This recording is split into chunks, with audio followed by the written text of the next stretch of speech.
Hi guys, good morning. आज है हमारा डे 3 एंड रेडी हो चुके हैं। नाश्ता पानी हमारा हो चुका है, निकल रहे हैं, गाड़ी में सामान सब सेट हो गया है। सो जा रहे हैं आज ड्राइव करके हम लोग थिम्फू से पुनाका।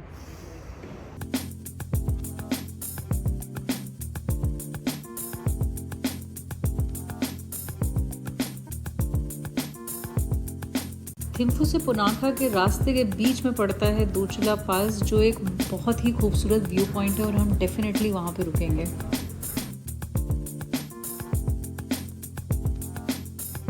पहुँच चुके हैं हम दोचुला पास और जब हमने स्टार्ट किया था तो डिसेंट इनफ टाइप वेदर था। आज मैंने पहने बहुत सारे कपड़े पहने क्योंकि कल हालत ख़राब हो गई थी। कल मैं पढ़ रही थी इट रीच्ड -1 था, -1 डिग्री सेल्सियस था कल।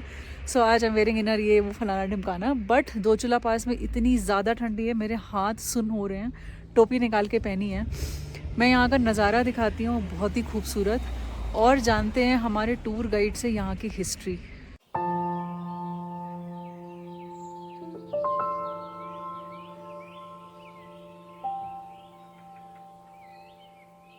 वैसे अगर मौसम सही हो तो आपको यहाँ स्नो कैप्ड माउंटेन्स देखने के लिए मिल जाते हैं, जो नेचुरल ब्यूटी को बहुत खूबसूरती से डिफाइन करता है।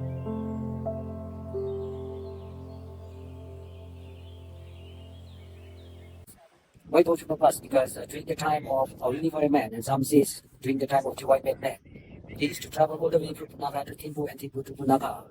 And so on the way, there is no water to cook for them because we don't have water facilities as such. And so, from his supernatural power, he had created water out of rock. And so this is why it's named as Dochula Pass.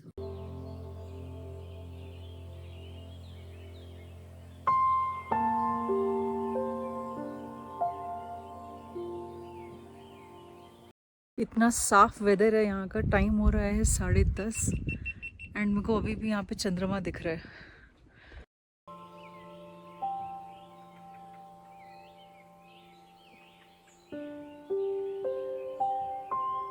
Best time snow cap mountains देखने का है दिसंबर से फरवरी, क्योंकि हमने दिसंबर में visit किया and we were lucky कि हमको ऐसे माउंटेन्स देखने के लिए मिले हैं।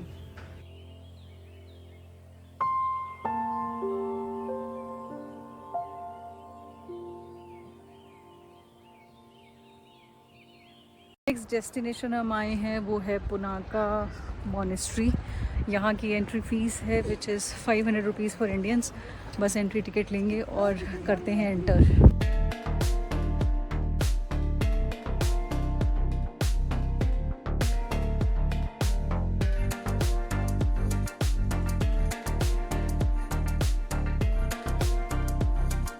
पुनाका जोंग भूटान के पुनाका शहर में है।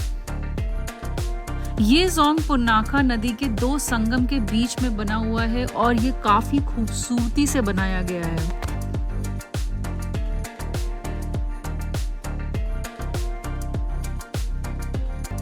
ये 2 नदी के बीच से जाने वाला रास्ता काफी ज्यादा खूबसूरत और ब्रेथ टेकिंग है। जानते हैं हमारे टूर गाइड से जोंग की थोड़ी सी history. Our country Bhutan. During his time, he unified our country by appointing 3 powerful governors.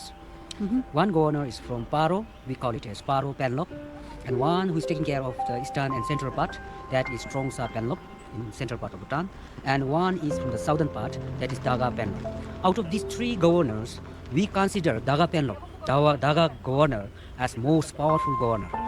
Why? Because from the southern part of Bhutan, we get varieties of things like barley, buckwheat, canes, whatever we are having in other part of the province, everything is available in his in his part, in southern part of Bhutan. And so being he is considered as one of the most powerful governor, he used to provide the middle ladder. Can you see the 3 ladders? Yeah, he used to take that middle ladder and another 2 from left and right. But today, the middle ladder is sealed. And that is no other than my living God, our living God, His Majesty, the King, and the Chief of Airport. Oh, okay.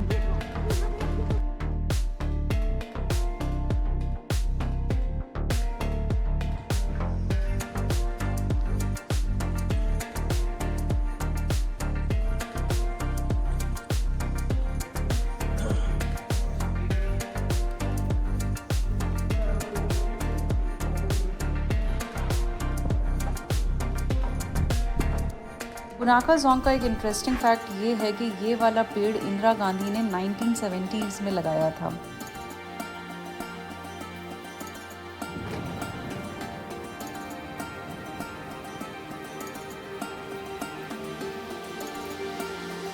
इस Jong को the palace of great happiness और bliss भी बोलते हैं।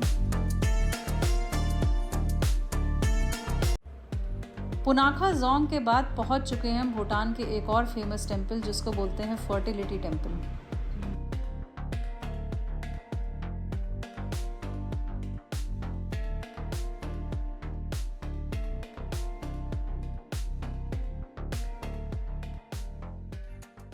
Next destination हमारी है fertility temple जो बहुत फेमस है भूटान में। एंड ऐसा यहाँ बिलीव है कि जिन कपल्स को बच्चे नहीं हो रहे हैं, देयर इज सम प्रॉब्लम, यहाँ पे आके प्रार्थना करते हैं और उनकी जो है विशेस दैट कम्स ट्रू। और हम ले रहे हैं टिकट है यहाँ पे इंडियंस के लिए 500 rupees per person, so that's what we are taking. And timing है आपका 9 to 1 एंड देन 2 to 4। ये है एक छोटा सा काउंटर फॉर दी टिकट। है थोड़ा सा काइंड ऑफ ट्रैक। मंदिर भूटान के पुनाखा वैली में है और यहाँ भूटान ही नहीं दुनिया भर से लोग अपने घर में बच्चे की आशा लेकर आते हैं। के अंदर एक विशेष मूर्ति है जो फेलिस यानी लिंगम का प्रतीक है और ये फर्टिलिटी और हैप्पी लाइफ के लिए आशीर्वाद का प्रतीक माना जाता है। आपको ये जानकर हैरानी होगी कि भूटान में फेलिस का प्रदर्शन सोशल और रिलीजियस ट्रेडिशन है। यहाँ लोग इसे फर्टिलिटी और प्रॉस्पेरिटी का प्रतीक मानते हैं। आपको हर जगह पर इस तरीके के पेंटिंग्स और स्कल्पचर्स देखने के लिए मिल जाते हैं। आप कभी भूटान यात्रा पर जाएं तो इस मंदिर को अपनी यात्रा में ज़रूर शामिल करें।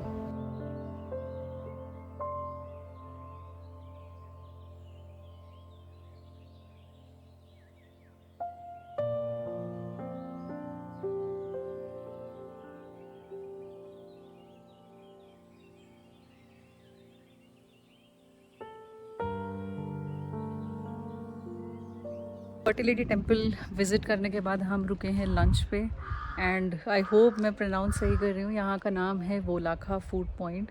It's WOLAKHA food point. So I am just hoping कि इंडियन खाना मिल जाए क्योंकि अभी ऐसा लग रहा है कि बहुत दिन से रोटी नहीं खाई है। हमारा जो डिनर है उसमें जो ये लोग रोटी दे रहे हैं that is basically buns and वो इतने टाइट बंस हैं दैट हम लोग से वो खाया भी नहीं जा रहा है। सो जस्ट लेट्स होप कि हमको कुछ मिले। रुके लंच करने, वहाँ से आपको दिखाती हूँ नज़ारे जो हमने सीट सेलेक्ट करी है। इसलिए भाई इट्स ब्यूटीफुल, लुक्स लाइक कि मैं और राघवेंद्र डेट पे आए हैं। इंडियन खाना मिल गया, डिसेंट टेस्ट है। पनीर मटर की सब्ज़ी और नॉर्मल फुलके मंगवाए थे। टेस्ट है, अच्छा है। And this is how it is. आधा खा चुके हैं। मैं क्या दिखा दूँ एक बार कि क्या मिला खाने के लिए। चल पड़े हम अपनी नेक्स्ट डेस्टिनेशन के लिए लंच करने के बाद।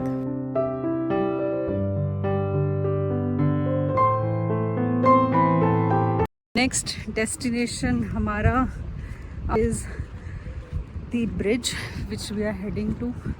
It is called suspension bridge. टोपी मैंने पहन ली क्योंकि पानी के ऊपर ऑब्वियसली ब्रिज बना हुआ है एंड हवा काफ़ी ठंडी चल रही है। थोड़ा सा ट्रैक है, बैक कैमरा करके दिखाती हूँ। So this is the track I am talking about and that is the view. It's beautiful and breath taking.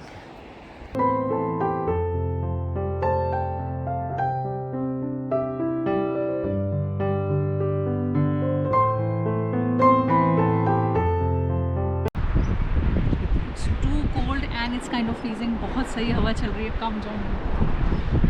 वैसे भूटान में कई सस्पेंशन ब्रिज हैं बट जो सबसे इम्पोर्टेंट और पॉपुलर है वो है हिमालयन सस्पेंशन ब्रिज जो पुनाखा वैली में है।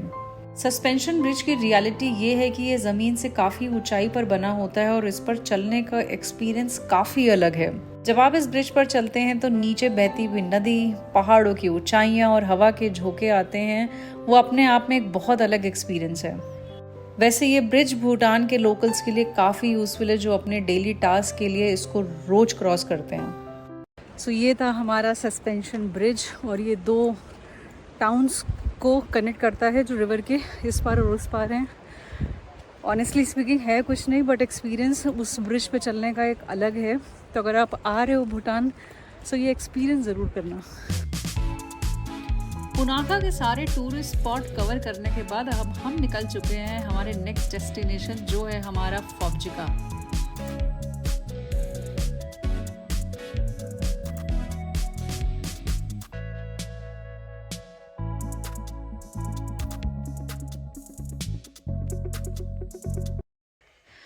जो हमने करी थी, भाई मुंह से आवाज़ नहीं निकल रही, इतनी ज़्यादा ठंड है। जिस ब्रिज पे हम गए थे, ब्रिज पे जाने के बाद हमने करी ड्राइव, और जस्ट हम आए हैं फोब्जिका और हमने किया है चेक इन अपने होटल में। सो ये हमारा फोब्जिका का रूम, छोटा सा रूम है, बट यहाँ पे मिरर रहते हैं। Heater is working. तो ये हमारे रूम जो है वो अलीबाबा 40 चोर वाली लॉकिंग सिस्टम की दी हुई है, और इनका जो वॉशरूम दिया है इन्होंने, उसमें जो टॉयलेट पेपर रोल लगाते हैं वो भी अलीबाबा 40 चोर वाला है। सो एवरीथिंग इज़ लकड़ी। भाई साहब इतनी सुनसान जगह पे ये है, आगे पीछे आगे ऊपर नीचे कुछ नहीं है, बट इट्स वेरी एडवेंचरस और गज़ब की ठंड है यहाँ पे। मतलब मैं इतना कपड़ा पहना हूँ, wearing a thermal. I am wearing एक वुलन, दिस गैप की T shirt. I am saying gap because branded woollen है। उसके ऊपर ये जैकेट है, कि ये नीचे thermal, everything I am wearing, लेकिन आई एम स्टिल शिवरिंग। मैं हाफ रही हूँ, चढ़ाई करी है, लेकिन it's because of cold. Let's see कैसा एक्सपीरियंस रहता है। अभी तो रात में बहुत ज़्यादा क्लियर नहीं दिख रहा है, कल सुबह आपको दिखाऊंगी कि यहाँ का कैसा है नज़ारा। तब तक के लिए सी यू, गुड नाइट।